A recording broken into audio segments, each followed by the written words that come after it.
Hello guys, and welcome to episode 11 of my Total War Warhammer playthrough, playing as Norsca on very hard difficulty.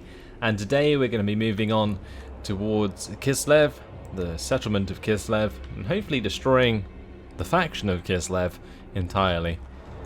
That's what we're going to be going for today. We managed to destroy Prague and Volksgrad in the same turn, which was groovy. Now what we're going to do is end the turn, since I think everything was done. Move on to the next one. I was very tempted to move up and maybe take on the Goromadny tribe, but I don't think there's much point in doing so. We're going to be too far away from them, I think, for them to ever declare war on us. And they're just hanging about with one army. I'm assuming they'll become our ally once the chaos comes down as well, so I don't know. Either way, we're just going to get Throg and Wulfrik to move into Kislev. And what I'm going to do is actually probably just raid with Wulfrik. And we'll have Throg just march in behind. And next turn what we can do is just assault Kislev straight away. I don't think there's going to be much... Oh, I was going to say much of a garrison, but there is. So we might have to play that one out. Might also be worth just going into raiding camp, getting some fully replenished units before we take on that attack. But with the amount of Norscan Ice Trolls and the Norscan Giant we have, I feel like we could just crush through the gates and destroy the inner garrison pretty easily. Again, with the help of the Femia Warriors and the Feral Mammoth, we'll be getting through those gates in no time. And the walls we could almost ignore. What's Dregra doing? Still hanging out near Kislev. Maybe we can damage the city. Success. Okay. Let's level them up.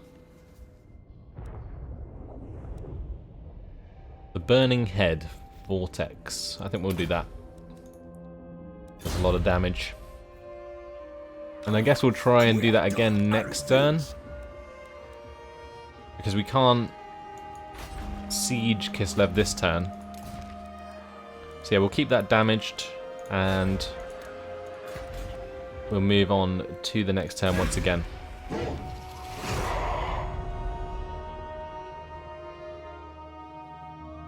But I think the Kislev armies are busy attacking the Empire. Because they took Brass Keep, as you can see. Yeah, here comes an army back. Okay. So this might turn into a bit of a bigger battle than I expected. No. Although that's just a bunch of handgunners. It might not be too bad after all. And let's go into raiding camp. And we'll do the same with Throg. We'll move up as far as we can. Go into a raiding camp. Make sure that these guys can reinforce each other. So I'll have Wulfrik move around a bit. And we'll have Dregra maybe demoralize the army. You could also try and assassinate one of these guys. Or we could target the settlement itself and go for damage building onto the city there again. Yeah, we'll try that. This time it was a failure. Okay, no worries. The main thing I'm actually concerned about with that attack is actually those mortars that they have. Those will be really annoying to deal with. Let's move on to the next turn again. Once we have our troops fully replenished, we can make that attack onto Kislev, and it's going to be a pretty damn epic battle. Especially with another full army in there now. Don't think they're recruiting this turn, so should be okay. And I'm going to basically try and do another attack and damage building onto that settlement before we attack. I'm not sure if it makes too much of a difference, but it's worth a try. Critical failure. Nice. We lost Dregra for 5 turns. Frog is leveled up. Let's go with the bonus hit points. And shall we have Wulfrik lead the charge or Throg? I think we'll have Throg lead the charge. Time for a feeding. And we don't need siege equipment. I just need to make sure that I assign this banner. Extra melee attack and bonus versus large. I think we'll give it to the spearman, honestly. And Wulfrik's already handed out his banners. So let's quick save this and fight it on the battle map.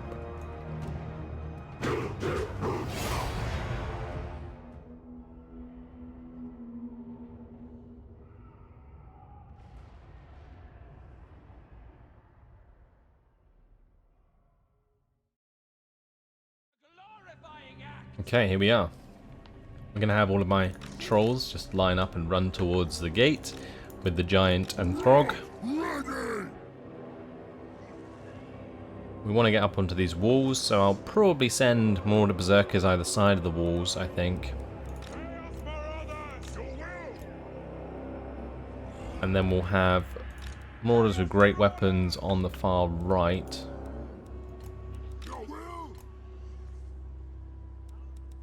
Might also be worth putting some spearmen up there, but I'll probably put the spearmen up on the left with the Marauders. We'll keep the wolves back for now with the Marauder Horsemen.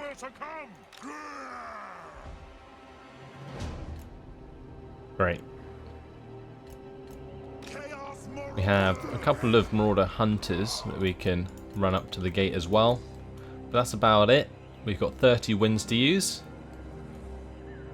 Let's start the deployment, start the battle, pause it, get these guys to run up.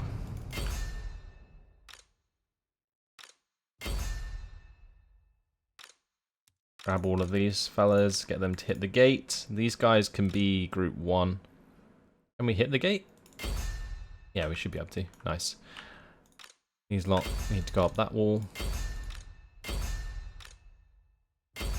Get the berserkers to go either side. These two can run up. Fabulous. Here we go.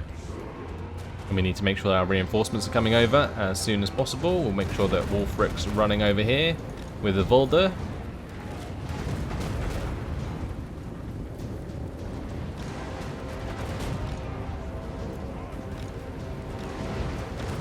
Put an order, hunters with javelins to move up. Get all the chariots ready to push through.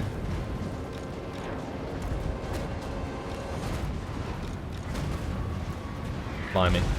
Our trolls have taken a lot of damage.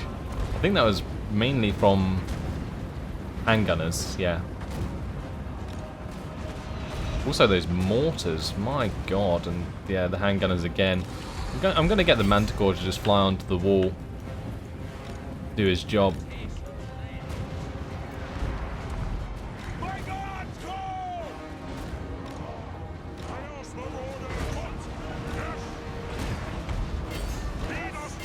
These mortars are going to do a lot of damage. Broken through the gate though, let's charge on in.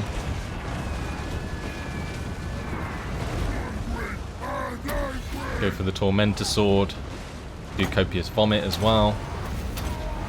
And we can go for Foe Seeker. Nice. Let's get up onto these walls. Don't know why they're taking so long. Need to get Wulfrik inside. Okay, let's have all of the chariots and so on run on through. We can have the Female Warriors charge in. We can get all of the Norsca Warhounds to charge in. Get the chariots to all come in. I'm going to keep the Marauder Horsemen back for now, actually. And we need the Mammoth to come in as well.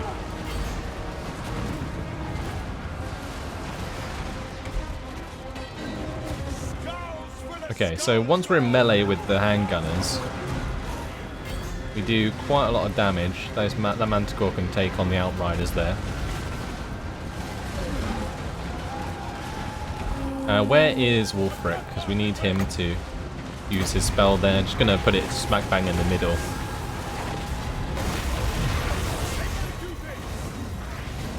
Not the most ideal way to use it, but there we go. Oh, we can use the Frostworm scale as well. Let's put that there. Oh, look at that. Beautiful.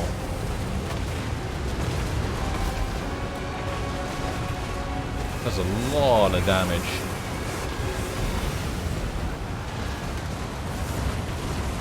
Holy moly. Going to allow us to break through really, really hard. Of course the lag's coming in. I mean, look at it. It's crazy. Absolutely mental at the moment. I mean, I kind of expect lag in this battle. So there we go. I guess, like, it's kind of annoying that, like, lag is the main sort of problem in this campaign. Because I'm really enjoying it, honestly. I think that the campaign is great. The Norscan tribe is absolutely awesome. But it's a shame that it's like, there's so much lag going on. I've actually figured out the problem as well. It's mainly because since the new DLC, it makes my GPU bottleneck. And I have a 1080 and I'm currently playing on high settings with no anti-aliasing. Like, I'm not even ultra, right? And it's still bottlenecks. And it's just because it's broken, basically, the game. And we're waiting for, obviously, CA to do something about it, but they're not at the moment, so just going to have to deal with it. Let's continue with the battle, and we'll continue to run through. Let's have Throg move on through here. We'll put Copious Vomit onto the Pistoliers there.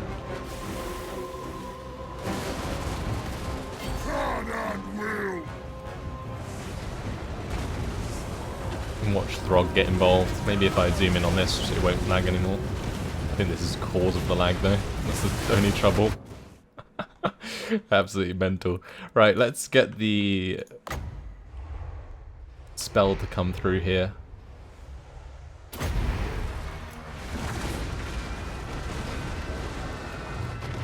That should do some nice damage.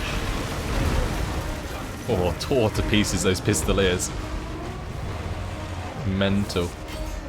We're going to take a lot of losses from this, but we're definitely going to win. What else do we have out here? We've got these 2 units of infantry. They need to break through. So you may as well have them come up onto the walls, actually, because it looks like we're struggling against the spearmen and against the halberdiers there. On this side, everything's dealt with nicely. Spearmen with shields are dying very quickly. Let's have the warhounds go and take on those handgunners.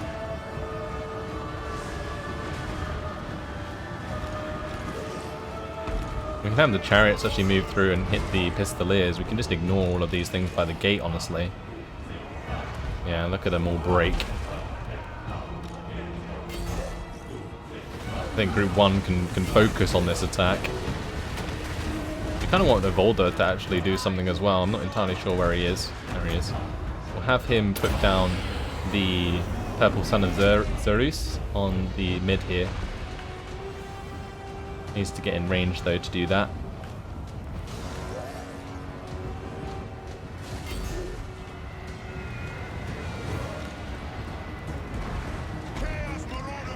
The chariots coming through. And there we go, there's the Purple Son of Zerus. Oh, that's nasty.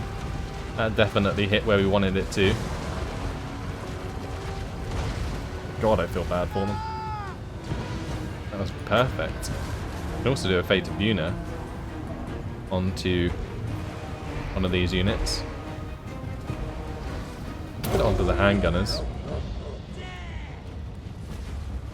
Actually, what's a better version of Fate of Buna? Actually, we can't do an upgraded version of it.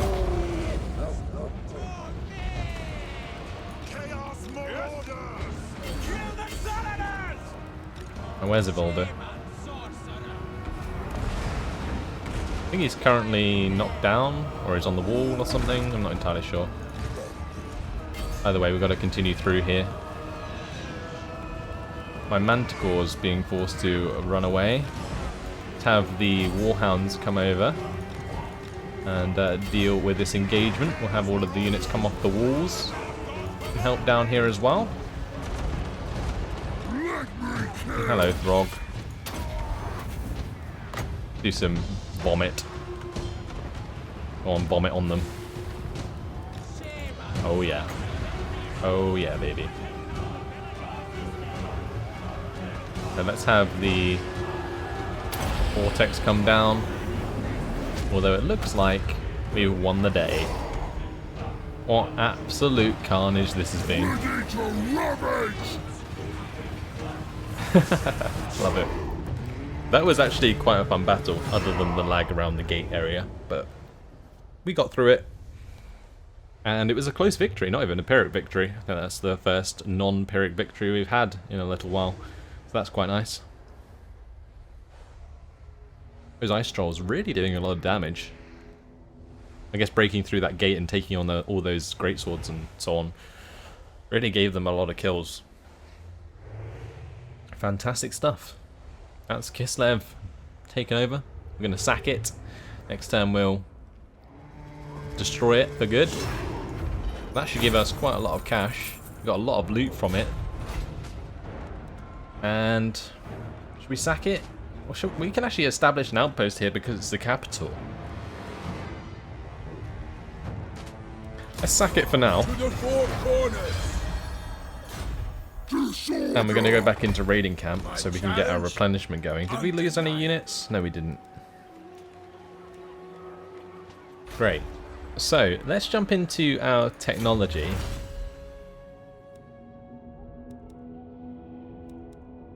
We see occupied Kislev anywhere. It'd be worth taking. I don't actually think it is worth taking though. I'm not sure. It might be. Just as an outpost we can sort of replenish from. But if it doesn't unlock anything specifically, then I don't think it is worth it. Because we'll just have to deal with the public order. Let's go for Earthing, so we get the minus 25% miscast chance, because I think that's what happened with the Fate of Buna in the last battle. And we miscasted it. And it stopped him from casting for a little while. We have some extra cash now, so we can actually upgrade some of our buildings as well, so let's do that.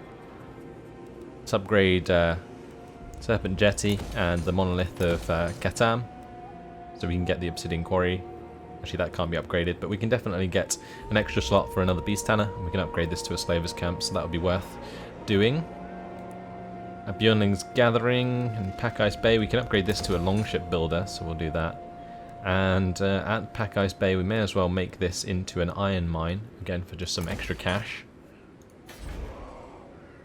Also, if we ever end up trading with anyone, then it's worth having. So we might as well go for the non-aggression pact with the Goromadni tribe.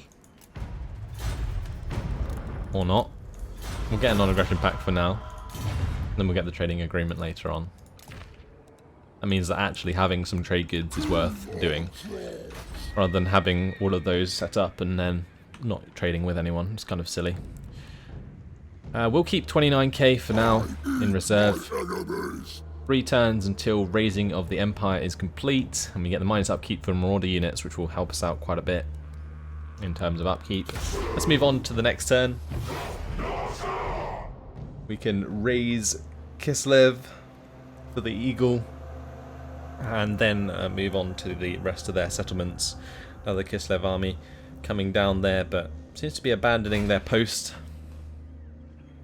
So the Goromadni trying to pick up on my success here. Let's go ahead and attack with Throg. Just auto-resolve it this time round. And raise it for the Eagle.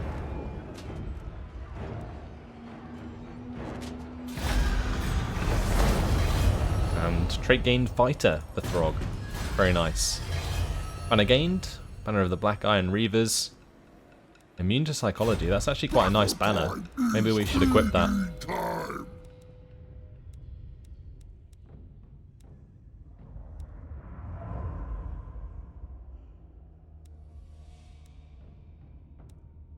Maybe on Wulfrik.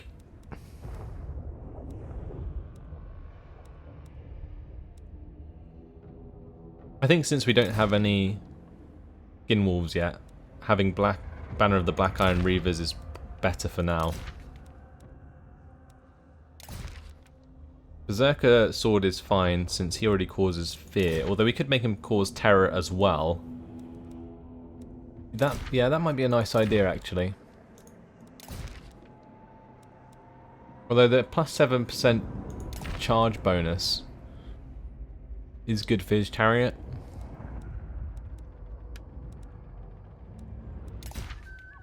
Either way, we can give some equipment to Volder. We may as well do that. We'll give him armor and ward save. We'll give him the Shrieking Blade. And we may as well give him the Pigeon Buck and Pendant.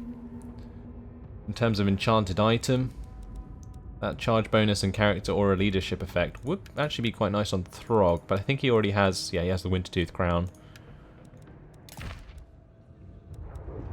Let's give him missile resistance. I think that makes more sense than any. And what we can do here is give him the extra income from all buildings. So we sorted out Evolder. Throg's leveled up again, so we'll go for Deadly Onslaught. And that's everything done. We can actually move Wulfrik towards Castle von Rauken, but I think I'm going to keep him in the raiding camp stance just because we want the replenishment. We're going to want to probably replenish near Castle von Rauken anyway with Throg because his army is pretty damaged as well. Let's end the turn. I'm kind of wondering when Chaos is going to arrive. Normally it happened around turn 60 when you're playing in other nations. At the moment, it's quite a long time. Hidden Fissure. Amongst the high, snowy peaks, a scouting party has uncovered a dark passage leading into the heart of the mountain. Your shamans say this is no ordinary cave. It is a gate to the void, giving direct access to the chaos energies. They say they hear the gods themselves whispering from within, promising that those who dare approach may be granted new and terrible strength. You should send someone to investigate. We can send the trolls, or we can send the marauders. Extra unit experience, wow. I think marauder units is better. Although we're not going to be recruiting until we have the Lord of Change. So that's a bit odd, but either way, let's move 50% with Throg. And we'll go into raiding camp. And we may as well move forwards Wulfrik into enemy territory and go for the raiding camp there to give us some upkeep reduction. The eternal challenger. Great. One turn until our technology is complete. And then where do we want to go from here? Raiding the Empire gives us the extra melee attack against Empire forces. Maybe getting the level 2 monster hunts would be nice. We need to actually choose a new monster hunt.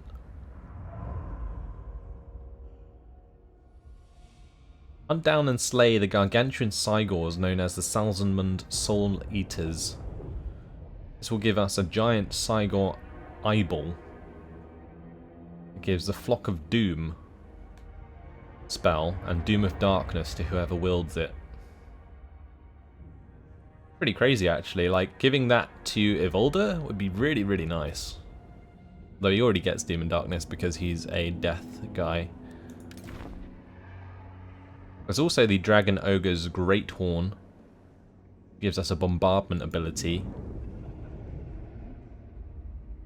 Hunt down and slay the colossal Shaggoth, known as Treguard Mountain Cleaver. That'll be up in the Chaos Waste, I feel. Let's go for Salzenmund Soul Eaters, because we're actually getting close to Salzenmund. Got to recruit some Marauder Hunters with Javelins. Okay, the Ruinous Masters have many worshippers across the old world, amongst which the Beastmen are the most primitive. The influence of the of chaos only enhances their bestial aspects, making the already monstrous beasts larger and even more terrifying than they already are. One such pair of one-eyed abominations of the Beastmen are the gargantuan Cygor brothers, known to men as the Thousand-Mund Soul Eaters. These grotesque leviathans are not only bigger, stronger and faster than their ordinary counterparts, but are feared even by Beastmen Bray Shamans due to their ability to dampen the use of magic for others in their presence. To take on the mighty Soul Eaters with limited use of magic certainly makes for a challenging hunt, but one which will potentially culminate in an impressive sacrifice to the gods. I certainly love their use of language in Warhammer. Trying to make me have tongue twisters going on all over the place, but yeah, just recruiting the Marauder Hunters with Javelins there should be pretty simple. To the four corners. I think a lot of those will be done in the next few turns, because once we get a few more settlements raised, we can get the Lord of Change. What I'm likely to do as well, though, is if we are like 5 turns into Stronger Warriors and we're nowhere near getting the Champion of the Eagle to 100, what I'll likely do is recruit another Lord anyway, or just bring back a Lord that we already own, and recruit some Marauders to make use of the extra experience. And then we can also recruit Frigustrex, I think we have access to him as a Regiment of Renown. So, yeah. Let's continue towards Zavastra. I think we still need some more replenishment here, but that's everything done for this turn. Let's move on to the next turn.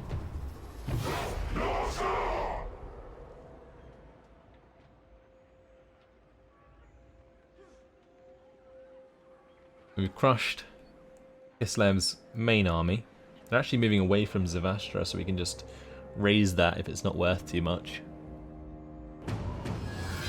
Raising of the Empire has been complete.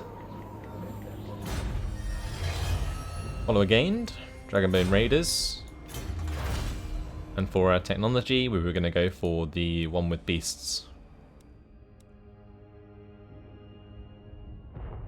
Actually, is there much point in that? If we're already on a monster hunt, probably not. Let's go for the longer hulls for the extra income from sacking settlements and immunity to high seas attrition. And we'll get the vigor loss reduction for Marauder infantry units as well. Let's go for the vigor loss first, then we'll go for longer hulls afterwards.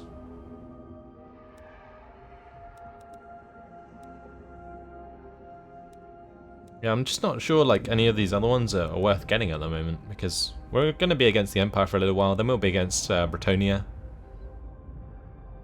Marauders of the West isn't really worth having. I don't know. Either way, Wulfrik is ready to go, and he has leveled up. So let's finish Devastating Charge, and we will devastatingly charge Zavastra with Wulfrik. Doesn't look like he'll need the help of Throg, but I'm going to bring Throg over anyway just to give him the extra experience. First of all, though, we need to give the Banner of the Black Iron Reavers to a unit.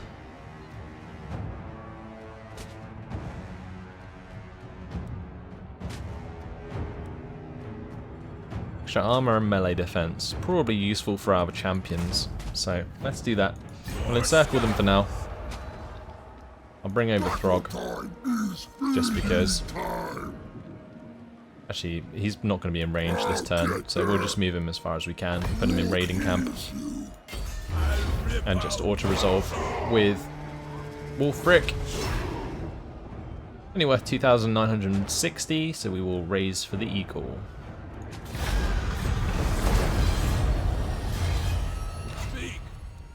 And we'll go into raiding stance. Actually, we may as well stay in normal stance since we're not going to get any income from being in raiding stance. Then we'll move on to Castle von Rauchen, and we need to basically destroy Ostland as a whole. And that will be job done. It looks like they've taken Norden to complete that. It looks like they've also taken whatever's here as well. Their main homelands are destroyed. freely razing all of these lands at the moment. Unfortunately though, guys, that has been my time, so I am going to have to leave it here. We've done quite well. We've come down, destroyed Kislev with a large battle. That siege battle was actually pretty awesome. We've taken down Sevastra as well. Next up, we're going to move on to Ostland and destroy Wolfenberg Norden and Castle von Rauchen. I look forward to that. But that's all. Thanks for watching, and I'll see you then. Goodbye.